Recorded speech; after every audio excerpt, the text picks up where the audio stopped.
મિત્રો જય દાદા દ્વારકાથી જય માં ભવાની. કેમ છો બધા? મજામાં ને? મિત્રો આજે આપણે વાત કરીએ તમ તોડ મહેનત કરવા છતાં ભેગું થયું એની કિંમત કે ભેગું ન થયું એની કિંમત, આના વિશે આજે આપણે વાત કરીએ. મિત્રો કાલે એક વર્કશોપ સ્ટેટસ ની અંદર એક મિત્રો બધા રાત્રે પ્રોગ્રામ કર્યો અને એટલી મોજ મસ્તીમાં હતા, એટલી એમાં મજા હતી, એટલી એમાં આત્મીયતા હતી કે જે આખું ગ્રુપ ભેગું થઈ અને જે ઠઠ્ઠા મસ્કરી અને જે ચાંદની રાત હોય, 3 પાણાનો ચૂલો બનાવ્યો હોય, મોટા માથે તવી હોય, દૂધ પાક બનતો હોય, શાક બનતું હોય અને એ જે એકબીજાની આત્મીયતા અને જે આનંદ કિલ્લોર વાતાવરણની અંદર ચાંદની રાત હોય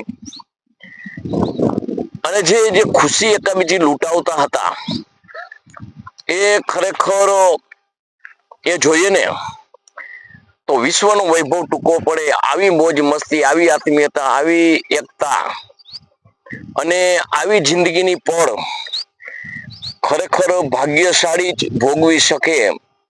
કરોડો રૂપિયા દેતા, કરોડોની સંપત્તિ હોવા છતાં એ સુખ ન મળે, એવું સુખ આપણે આ લોકોમાં જોયું. એમ મોજ મસ્તી જોઈ અને માનવીય જીવનની જે મજા શું હોય એ પણ જોયું. એમ ત્યારે એમાં એ લોકો એક પંક્તિ મૂકી હતી, કંઈક એવું કહેતા હતા કે ટૂંકમાં કહેવાનો અર્થ એટલો હતો કે આપણે તો મોજ મસ્તી કરી લ્યો, બાકી મહેનત કરવાનું છે અને બસ આવી રીતે રહેવાનું છે.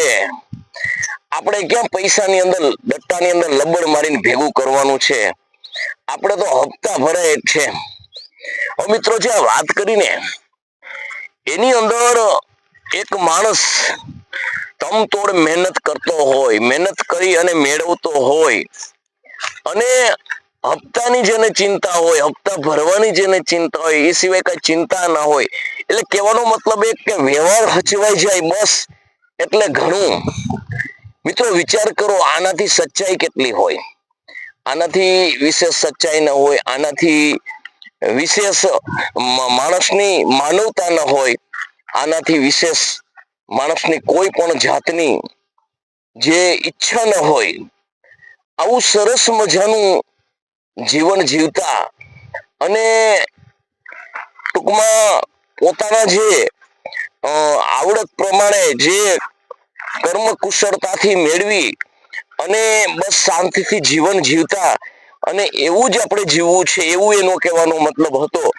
તો આવા જીવનને જ્યારે એ પંક્તિમાં વણ્યું કે ભાઈ આપણે ક્યાં ભેગું કરવું છે ને આપણે ક્યાં ભેગું કરવાની ચિંતા છે, બસ હપ્તા ભરાય અને મોજ મસ્તીથી આ જીવન હાલ્યું જાય એટલે ઘણું.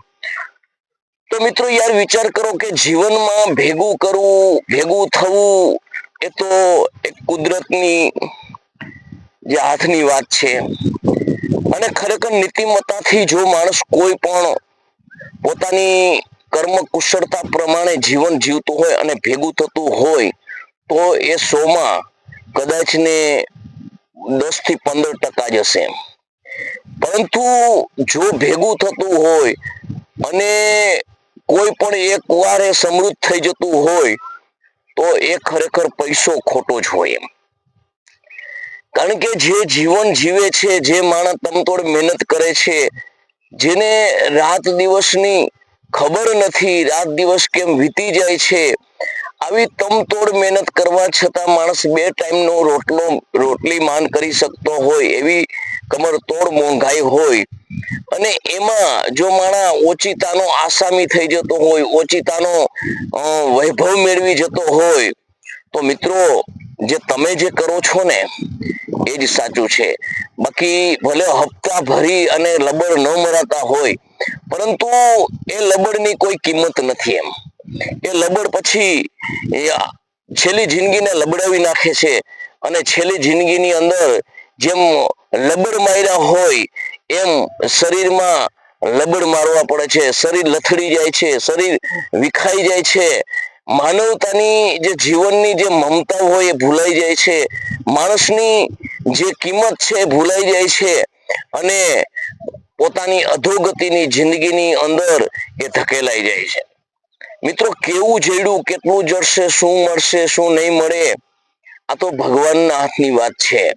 પણ જીવન સરળતાથી હાલતું હોય, જીવનમાં મોજ મસ્તી હોય, તમારા જીવનના હર સ્ટેપ આનંદમય પસાર થતા હોય, તો એ લબડની જિંદગી કરતા બહુ સારી આ જિંદગી છે. કારણ કે માણસ આજે શાંતિ મેળવવા પણ સત્તા સંપત્તિ મળશે ને પછી માણસ શાંતિ મેળવવા ધમાલ પછાડ કરશે અને ત્યારે પૂછડિયાનું જીવન હશે.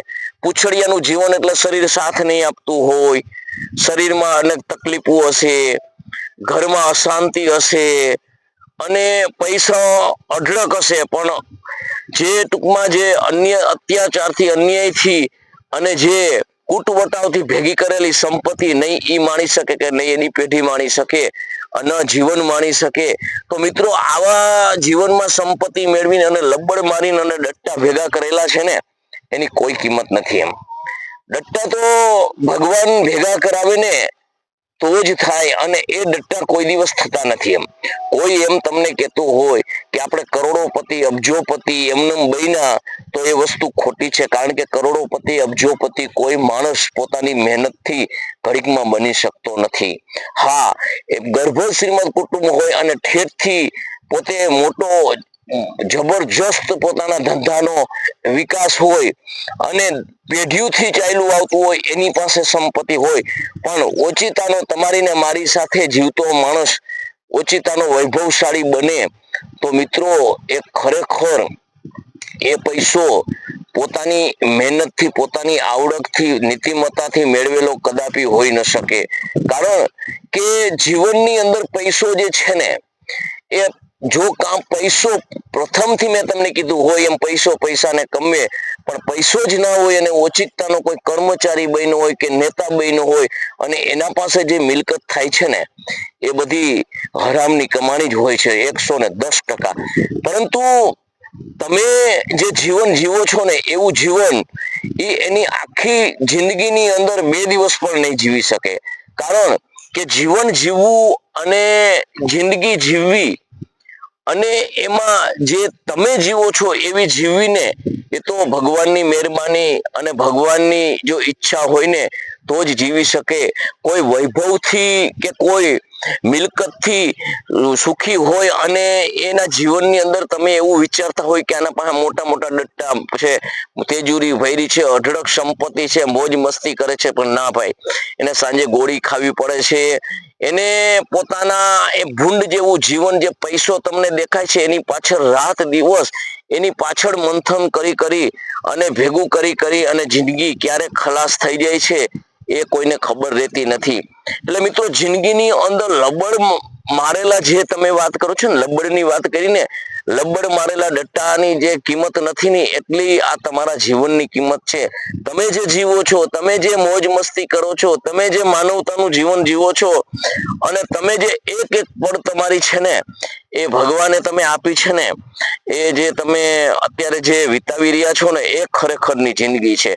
એટલે જીવનમાં ખરેખર જિંદગીમાં સાચું સુખ તો છે ને એકબીજા સાથે હળી મળી રહેવું, એકબીજા મોજ મસ્તી કરવી, એકબીજા સાથે આવી ક્ષણો વિતાવી, એકબીજા સાથે ગયેલા દિવસો યાદ કરવા, બચપણ યાદ કરવું, એકાબીજીને ભાવ પ્રેમ સ્નેહથી જીવન જીવવું, આવી જે તમારી જિંદગી છે ને મિત્રો, એ જ ખરેખર સારી જિંદગી છે. એટલે મને આજે એવો વિચાર આવ્યો કે આ લોકો ભેગા થઈને એમ કહે છે પોતે કે ભાઈ હાલો ને આપણે તો મોજ મસ્તી કરી લ્યો ને, બસ ભપતા ભરાય એટલે ઘણું, આપણે ક્યાં લબડ મારવા છે.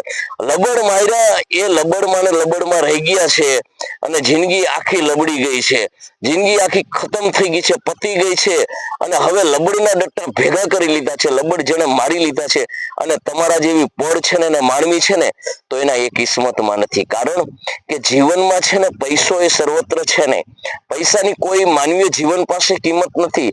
માણસને 10x10 ના મકાનની અંદર આખો થપ્પો પૈસાનો મારી દો ને માથે હુર આવી દો ને તો એનો આનંદ નથી આવતો, પણ એ પૈસો ને તમારા જેવી બી જિંદગી બધું સાથે હોય ને તો એની કિંમત છે.